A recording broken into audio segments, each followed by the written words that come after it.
క్రైస్తవ మన రక్షకుడు పరిశుద్ధుడు యేసుక్రీస్తువారి మహిమగల ఈ రోజున దేవుని యొక్క పరిశుద్ధ వాక్యాలు ప్రతి ఒక్కరికి మన క్రైస్తవ క్రైస్తవ భూమి మీద ఉన్నటువంటి మనుషులు దేవుడిచ్చినటువంటి జ్ఞానం చేత జంతువులను, పక్షులని, ఇంకా మిగిలినటువంటి వాటినన్నిటిని సాగుతా ఉన్నారు. అంటే పెంచుకుంటా, వాటి బాగోగులు చూస్తా, వాటి గురించి శ్రద్ధ తీసుకొని ఏ ఇబ్బంది లేకుండా చూసుకుంటా ఉన్నాం. కానీ ఈ మనుషుడు ఏమైతా ఉందంటే బతకలేకపోతా ఉంది. జంతువుల్ని, పక్షుల్ని, భూమి మీద ఉన్నటువంటి నోరు లేని మూగ జీవాలను బతికించే మనుషుడు తన యొక్క ఉనికిని నిలుపుకోలేకపోతా ఉన్నాడు, కోల్పోతా ఉన్నాడు. తన యొక్క జీవితాన్ని, తన యొక్క స్థితిగతుల్ని మార్చుకోలేకపోతా ఉన్నాడు. కానీ ఒక్కరి దగ్గర ప్రభు అని యేసు వద్ద మాత్రమే మనుషునికి ఉనికి అనేది, ఆ మనుషుని యొక్క స్థితిగతులు అనేది ఎప్పటికీ కూడా కదలకుండా స్థిరంగా ఉంటాయని, ఎప్పటికీ ఆ మనుషుడు తన యొక్క ఉనికిని కోల్పోడు అని పరిశుద్ధ జీవవాక్యము సెలవిస్తా ఉంది. ఎలాగనో లేఖనాల్లో నుంచి ధ్యానించుకుందాం. మొదటిగా ఈరోజు వాక్యాన్ని ధ్యానించినట్లయితే ఎస్తేరు గ్రంథము 10వ అధ్యాయము 3వ వచనం. ఎస్తేరు గ్రంథం 10వ అధ్యాయం 3వ వచనం. యూదుడైన మొర్దెకై రాజు అయిన అహష్వేరోషునకు ప్రధానమంత్రిగా నుండి తన వారందరితో సమాధానముగా మాట్లాడుచు తన జనుల యొక్క క్షేమమును విచారించువాడును, యూదులలో గొప్పవాడునై తన దేశస్థులలో చాలా మందికి ఇష్టడుగా ఉండేది. ఏం జరుగుతా ఉన్నది? యూదుడైనటువంటి మొర్దెకై తన ప్రజల యొక్క క్షేమాన్ని, తన ప్రజల యొక్క స్థితిగతుల్ని సమాధానకరంగా మార్చగలిగేటువంటి స్థితిని సంపాదించుకోండి. ఆ స్థితిని సంపాదించుకోండి. మనం మొదట చెప్పుకో, మానవుడు మిగిలినటువంటి వాటన్నిటికీ తన శక్తి కొలది వాటికి మేలు చేస్తా, వాటిని బాగా చూసుకుంటా ఉన్నాడు. కానీ మనుషుడికి మాత్రం ఆ స్థితి అనేది కలగజేసుకోలేకపోతా ఉంది. ఎందుకంటే దేవుడు మనుషునికి సెలవిస్తాడు. మొట్టమొదటి కాలం నుంచి ఇప్పటి వరకు ఏమని చెప్తా ఉన్నాడంటే, మీరు నా మార్గం ముందు నీతి న్యాయాలను జరిగించుకుంటా ఉన్నట్లయితే, నీతిని న్యాయాన్ని జరిగించుకుంటా ఉన్నట్లయితే మీకేం జరుగుతుందంటే మేలు జరుగుతుంది. మీ జీవితాల్లో దేవుడి యొక్క సమాధానము, క్షేమం అనేది కనపడుతుంది. ఆ నీతిమంతుడైనటువంటి దేవుని యొద్దకు, న్యాయాన్ని, నీతిని కొట్టివేయనటువంటి దేవుని యొద్దకు మనుషుడు ఏ నీతి మీద, ఏ న్యాయం మీద నిలబడితే బతికి తన క్షేమాన్ని, తన వారి యొక్క సమాధానాన్ని కలగజేసుకుంటాడో, ఆ నీతి యొద్దకు, ఆ న్యాయం యొద్దకు రాలేకపోతాం. మనుషుడు ఆ న్యాయం జరిగించేటువంటి దేవుని యొద్దకు రాలేకపోవటం వల్ల ఏం జరుగుతా ఉన్నదంటే తన ఉనికిని ప్రశ్నార్థకం చేసుకుంటాము, తన యొక్క భవిష్యత్తుని అంధకారం చేసుకుంటా ఉన్నాం. అందుకే చూసినట్లయితే ఇప్పుడు మనం చూసినటువంటి లేఖనంలో వారి యొక్క భవిష్యత్తు ప్రశ్నార్థకంలో పడిపోతాం. అప్పుడు వాళ్ళు ఏం చేస్తారంటే న్యాయాన్ని ఒక కంట కనిపెట్టుకుంటా, నీతిని ఎవరైతే జరిగిస్తారో వాళ్ళని విడవకుండా వారికి తోడుగా ఉండేటువంటి దేవుడిని ఆశ్రయించిన తర్వాత ప్రశ్నార్థకంగా ఉన్నటువంటి వారి జీవితంలో క్షేమం కలిగి, నీవు ఎట్లాగున్నావురా, నీవు ఎట్లాగున్నావు చెప్పు, అంత మంచిగానే ఉన్నారు, అంతా బాగోనా, నీకేం తక్కువ ఉంది, నీకేం కావాలి చెప్పు అని అడిగే స్థితికి వారి భవిష్యత్తే ప్రశ్నార్థకమైనటువంటి మనుషులు ఆ ప్రజల యొక్క క్షేమాన్ని, సమాధానాన్ని కోరుకునే స్థితికి దేవుణ్ణి అర్పించింది. దేవునికి మహిమ కలుగును కాక.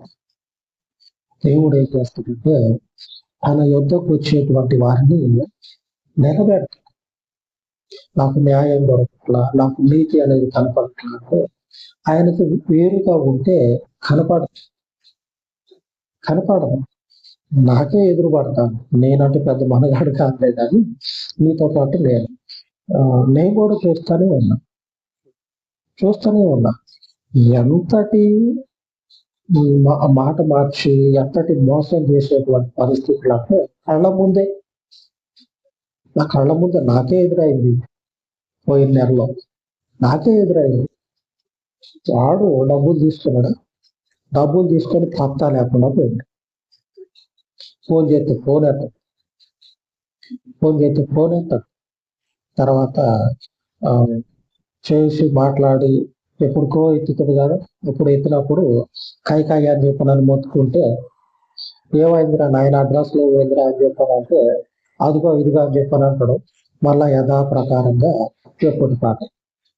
సరే వాడు పోయింది, డబ్బులు తీసుకుని పోయింది కాదు, చేస్తాను పని చేయకుండా ఇదిగో చేద్దామని చెప్పడానికి డబ్బులు తీసుకోండి, ఇక అటే వీకెండ్ అటే పోయింది. ఇక అడ్రస్ లేదు. 10 రోజులు మామూలు ఇబ్బందిగా 10 రోజులు. అంతకు మునుపు డబ్బులు చేతిలో పడకముందు ఇక వాడు చెప్పిన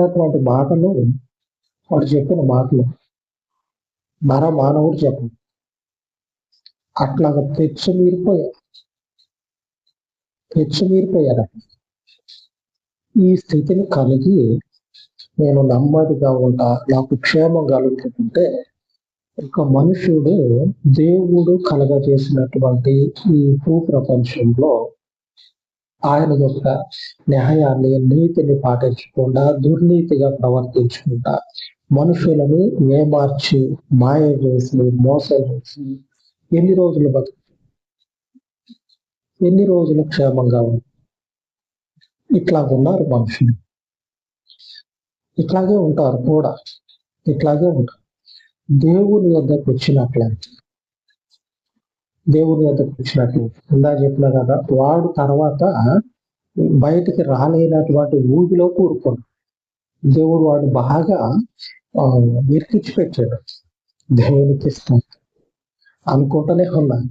నేను ఒకరి దగ్గరికి పోయి సహాయం అడిగినటువంటి పరిస్థితి అనేది ఉంటే ఉండొచ్చేమో కానీ ఆయన మీద ఆధారపడి 100% ఆయన మీద ఆధారపడి ఏదన్నా ఉంటే చేస్తా. 100% ప్రభువు మీదనే ఆధారపడి మీకు ఏదన్నా ఉంటే చేస్తా. మన సహోదరులు అయినటువంటి వారిని సహాయం అడుగుతా ఉంది. అంతకు మించి మరొక ఆలోచన అనేది రాదు. అట్లాగా దేవుడి మీద ఆనుకోని ఉన్నందుకు దేవుడు వాడిని ఏం చేసినట్టే గట్టిగా వినిపించింది ఒక దగ్గర. ఇంకా కొట్టుకుంటా ఉన్నాడు. ఇక వాడు ముందుకు వచ్చి నిలబడదామంటే ముఖం చూపి లేని పరిస్థితి, వెనక్కి పోదామంటే అక్కడ కొట్టుకుంటా అట్లా ఇరికిచ్చిండు వాడు దేవుడు. దేవుని యొద్దకు మనం వచ్చినట్లయితే న్యాయం అనేది, నీతి అనేది ఆయన మనకి కనపరుస్తాడు. ఆ న్యాయం ప్రకారంగా, నీతి ప్రకారంగా మనము జీవించినట్లయితే క్షేమము, సమాధానము మన వెంబడే వస్తుంది, మనతో పాటే నడుస్తూ ఉంటుంది. దేవుని యొక్క ప్రమాణ వాక్యం ఈరోజు వాగ్దానం చేస్తాం. యోగు గ్రంథము 37వ అధ్యాయము 23వ వచనం. యోగు 37:23. ఈ రోజున దేవుని యొక్క వాగ్దానము, న్యాయమును, నీతిని ఆయన ఏ మాత్రమును చెరపడు. ఏంటంటే దేవుడు న్యాయాన్ని, నీతిని ఏ మాత్రం కూడా చెరిపేయడు. ఎందుకంటే దేవుని యొక్క సామర్థ్యము, ఆయన యొక్క బలము మహాఘనమైంది, బలమైంది. ఆ దేవుని యొక్క ప్రభావాన్ని, ఆ దేవుని యొక్క బలాన్ని మనము ఆశ్రయించినట్లయితే, ఆ న్యాయం జరిగించేటువంటి దేవుని ఆశ్రయించినట్లయితే, చెరిగిపోయేటువంటి న్యాయాన్ని, తప్పించే పరిస్థితుల్లో ఉన్నటువంటి నీతిని ఆయన ఏం చేస్తారంటే తప్పిపోకుండా నిలబెట్టగలిగేది. కనుకనే జీవవాక్యం ఈ రోజు సహోదరులైనటువంటి సిస్టర్స్ అయినటువంటి మీకు అందరికీ తెలియజేస్తాను. యాకోబు సువార్తలో రాయబడి 4వ అధ్యాయము 8వ వచనం, దేవుని వద్దకు రండి అప్పుడు ఆయన మీ వద్దకు వచ్చును. పాపులారా మీ చేతులను శుభ్రము చేసుకుని, ద్విమనస్కులారా మీ హృదయంలోను పరిశుద్ధపరచుకున్నది. అంటే ద్విమనస్కులు అలాగని పాపులారా మీ చేతులను శుభ్రం చేసుకుని, అంటే మన చేతులతో కాని పనులు చేసేటువంటి ఉంటాయి చూడండి. పైసలు తీసుకోవటం చేతిలో పడ్డాక పత్త లేకుండా ఇట్లాగా హేయమైనటువంటి దుర్నీతి క్రియలు, నీతి మారినటువంటి పనులు చేయకుండా చేతుల్ని ఈ నీతితో కడిగేసుకోవాలి. అప్పుడు ఏం జరుగుతుందంటే మనము దేవుని యొక్క ఆ న్యాయం ఏదైతే ఉందో దానిని మనం మన జీవితంలో ఎవరైతే అడ్డుపడి ఆ న్యాయాన్ని జరగకుండా, నీతిని జరగకుండా అడ్డుకుంటారో వారిని దేవుడు ఏం చేస్తాడంటే తొలగించేస్తాడు. ఎందుకంటే యేసు ప్రభు న్యాయాన్ని చెరిపేయం, ఆయన నీతిని తప్పించే పరిస్థితుల్లోనే ఆయన దానిని స్థాపిస్తాడు. ఎవడైతే అహంకార గర్వం కలిగి తప్పించాలని చూస్తూ ఉన్నాడో అటువంటి వాడిని దేవుడు ఏం చేస్తాడంటే తొలగించేస్తాడు. ఆయన న్యాయం కొరకు, నీతి కొరకు కనిపెట్టుకొని చూసేది. మనం చెప్పుకున్నాం కదా, మొర్దెకై గురించి. ఆ ప్రజలందరూ కూడా ఇట్లాగనే చేతుల్ని ద్విమనస్కులుగా, వాళ్ళ చేతులు పాపంతో తడిసిపోయింది. వాళ్ళ హృదయాలు 2 మనసులతోటి దేవుడు అనేది విడిచిపెట్టేసి వాళ్ళ హృదయం అంతా కూడా ఆయనకు విరుద్ధమైనటువంటి కార్యాల చేత, ఆలోచనల చేత నిండిపోయినప్పుడు వారు దేవుని ఆశ్రయిస్తారు. దేవుని మీద మనం కూడా దేవుని మీద రావాలి కదా. దేవుడు ఏమంటాడు సార్, దేవుని ప్రజలతో మిమ్మల్ని నేను ఎన్నుకున్నది నీతి న్యాయాలు జరిపించి క్షేమం కలిగి జీవించాలి. ఆ నీతి న్యాయము ఆయన దగ్గర ఉన్న వారికి ఆయన తప్పక కనిపిస్తాడు. అలాగనే వారి జీవితాల్లో ఆ క్షేమం అనేది, ఆ సమాధానం అనేది వారికి తొలగిపోకుండా తొలగిపోనివ్వలేదు. ఈ రోజున లోకంలో ఎందరైతే ఈ పరిస్థితులు ఎదుర్కొంటున్నారో అటు వారందరికీ దేవుని పేరట మరొక మారు దేవుని వాక్యము సెలవిస్తా ఉంది.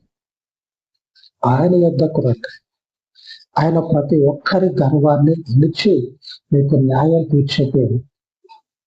అపరిశుద్ధుడైనటువంటి దేవుని నామానికి మనము మహిమకరంగా నడుచుకున్నట్టు దేవుని ప్రజలకు కూడా సెలవిస్తా ఉంది. దేవుని ప్రజలైనంత మాత్రాన నేను న్యాయంగా ఉండను అని చెప్పినంటే కుదరదు. ఆయన ప్రజలైనటువంటి పరిస్థితుల్లోనే మరీ ఖచ్చితంగా న్యాయాన్ని కళ్ళల్లో పెట్టుకున్నారు. నేను కళ్ళు మూసుకుంటా, న్యాయం అనేది నాకు కనపడదు అని అనుకుంటే మన పరిస్థితులు కనపడకుండా కనుమరుగైపోతాయి. అంతటి శక్తిమంతుడు కనుక వద్దకు వచ్చి చెరిపివేయనటువంటి దేవుని ఈ లోకంలో బలవంతుల చేత తుడిచిపెట్టబడుతున్నటువంటి ఈ పరిస్థితుల్లో చెరిపివేయనటువంటి ఆయన వద్దకు వచ్చి నీతిని, న్యాయాన్ని మన జీవితాల్లో చెరిగిపోకుండా స్థాపించుకుంది. అలాగే ప్రార్థించుకుంది. మహోన్నతుడా, కృపగలిగిన తండ్రి, ఉదయ కాలం అందు మీ గాయగలిగిన పాదం ముందుతో ప్రార్థిస్తూ ఉన్నాడు. అయ్యా, చెప్పబడినటువంటి వాక్యం నీరు కట్టి ఫలింపక్షము అందరి హృదయంలో నీవు తండ్రి ఈ లోకంలో పరిశుద్ధుడా, ఎటువంటి చేతులు కలిగి లోకంలో తండ్రి నీ బిడ్డలు జీవిస్తూ ఉన్నారు.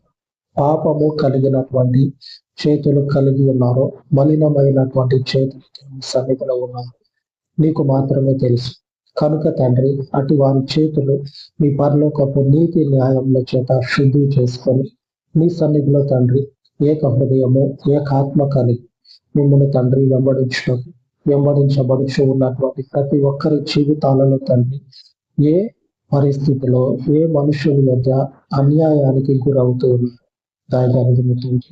నేను ఆశ్రయించి ఏ మనుషుల చేత వివక్షకు అన్యాయానికి అక్రమానికి నిబిడలు గురవుతుంది ఆ పరిస్థితిలో తండ్రి నిబిడలు వారి యొక్క నడత మార్చుకొని మీ న్యాయానికి మీ నీతికి కట్టుబడి మీ పరలోక తండ్రి గొప్ప కార్యాలు జరిగించబడినారు. వారు మీ తట్టుగా తిరిగి తండ్రి మీ పరలోకపు దీవెనలు మేలులు పొంది వారి సమాధానము వారికి తండ్రి స్థిరపడి మీ కృపను జ్ఞాపకం చేసుకుని మీ మనవులన్నిటినీ మీ పాదములను చేర్చి ఏ స్నామంలో ప్రార్థించి వేడుకొనిచు ఉన్నాను తండ్రి. ఆమె సర్వోన్నతుడైన మన దేవుడి కృప నిత్యము మనకు తోడైన ప్రార్థన. ఆమేన్.